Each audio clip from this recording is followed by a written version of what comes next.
All right, one more quick one. This one is on the DETHONRAY Clarinet little portable DAC amp. Now, this one also got sent to me by Mike, the fellow Headfire, so thank you for that. And I have the clarinet version of the clarinet. And let's talk about this thing. This one is $223. It comes in this kind of aluminum shell case, razor sharp corners, nice volume control knob. This one, and we'll talk about the differences between these three. Again, I'm not going to spend too much time. There is some unique stuff on the market, but telling you straight up that I do probably not feel that this one, though it sounds fantastic, is probably just not competitive in what's on the market right now. It does sport an AK Velvet chip, the AK4493. I do like this DAC chip very much. I do find it very clean and uncolored, and that's the way this bad boy comes across.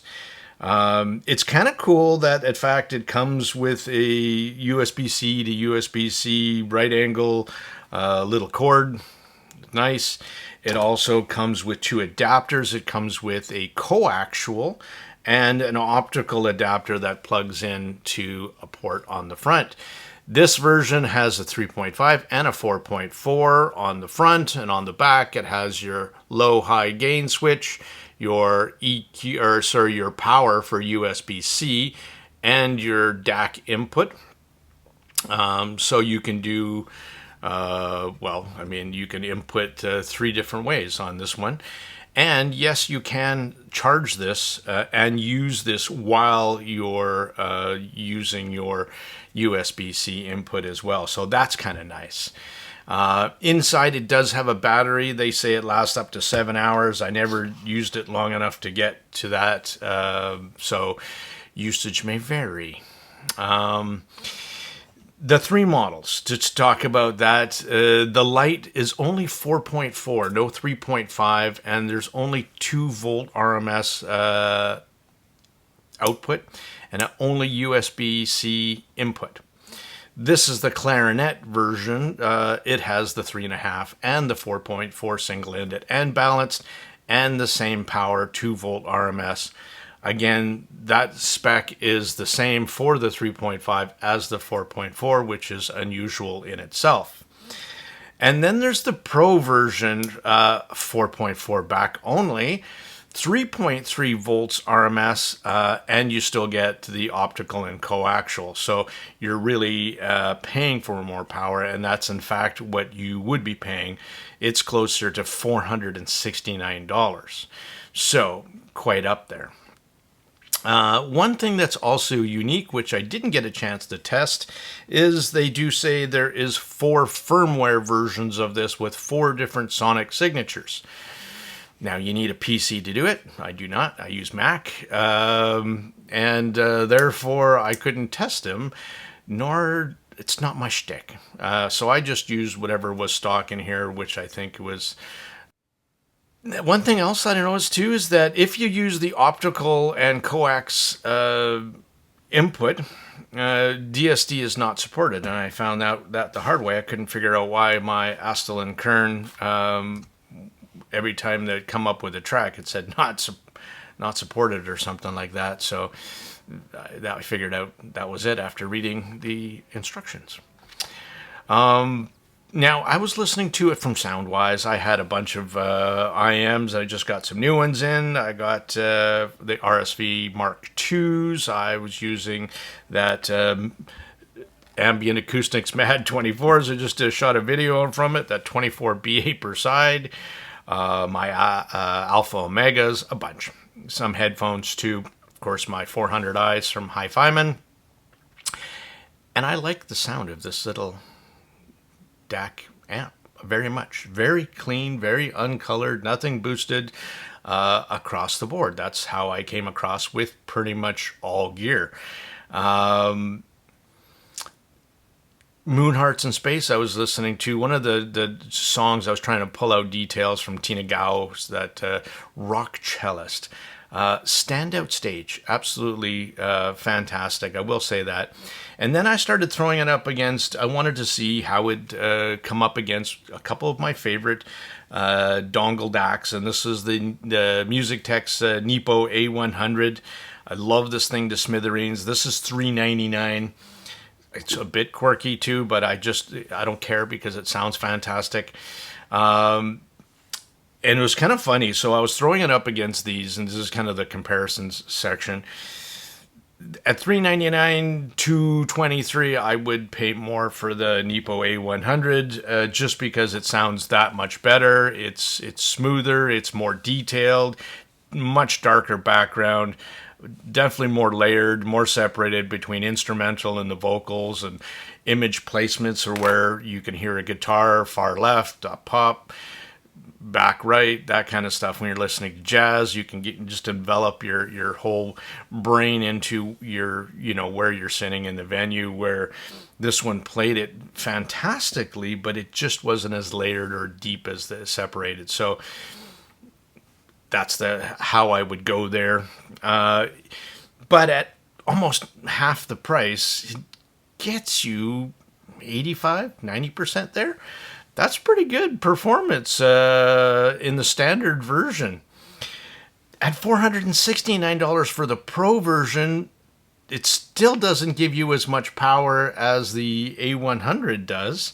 And those two, I think, are closer together. Those would be the better comparison. $469 for the Pro version, still at $399 here. And what you get is a couple more features that, like, you get the volume control knob. You don't get that here. You get optical coax input here. You don't get it here. That kind of stuff. Better display of what's not display, but at least the LED of what's going on with charging and stuff, where the A100 again is a little bit wonky there. But the last thing I would say for that, I mean, I do like also the DAC chip of the Nepo A100 with the ES9039 Q2M. I really like that DAC chip implemented properly. So you also get a 13-hour battery. Again, there's lots of things with the A100 why you would probably step up and why you might not consider the Pro version of this over this. The other thing I'm going to say, and I'm not sure if it's firmware on this one, is it's quirky as shit. To make a connection sometimes, turning it on, turning it off, took me multiple attempts sometimes, turning the volume up, turn the volume down too low, it breaks the signal. I don't know if that got fixed, but it really drove me insane. So, and then I was listening to some of the other, that MAD 24, this is 2.3 ohms, incredibly low resistance. And the RSV is also 7 ohms. So they're really two. I don't hear any hiss. None of that with these two. So background noise, better on the A100, but stellar performance on the Clarinet, to tell you the truth.